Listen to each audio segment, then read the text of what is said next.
किसी सितारे के दौरे हयात का दारोमदार इसके हुजम यानी साइज पर है। ज्यादा बड़े हुजम के सितारे अपने हाइड्रोजन को ज्यादा तेजी के साथ हीलियम में बदल देते हैं और इनकी जिंदगियां निस्बतन कम होती हैं। सूरज जितने बड़े हुजम के सितारे तकरीबन 1000 मिलियन यानी 100 करोड़ साल तक मतवातर रोशन रहते हैं।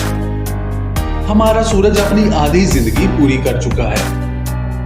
तकरीबन 5 अरब साल बाद ये फैलकर एक सुर्ख द्योकामत यानी रेड जायंट सैयारा बन जाएगा और फिर फटकर एक बौने सितारे की शक्ल इख्तियार कर लेगा।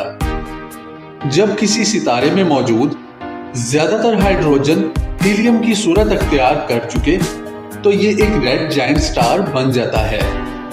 हीलियम को कार्बन में तब्दील करता हुआ मरकज गर्म होकर बैरूनी सतह यानी अपर सरफेस को वसी और ठंडा कर देता है। रेड जायंट स्टार अपने साबका साइज की निस्बत 100 गुना ज्यादा फैल सकता है। मिसाल के तौर पर U-Scuti जो एक रेड जायंट स्टार है हमारे सूरज से 1700 गुना बड़ा है। हमसे तकरीबन 650 लाइट ईयर्स दूर एक्वेरियस कॉन्स्टेलेशन में मौजूद हीलिक्स नेबुला जिसे NGC 7293 और कार्डवेल 63 नाम से भी जाना जाता है अपनी जिंदगी के आखिरी मराहिल में है।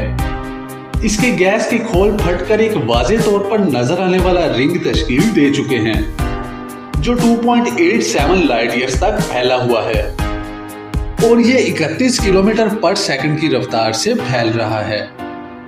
फैलते हुए खोलों के वस्त में जो कुछ बाकी बचा है वो एक छोटा सा सफेद बोना यानी ड्वार्फ स्टार है जो आहिस्ता आहिस्ता ठंडा होकर काले बोने सितारे की सूरत अख्तियार कर लेगा।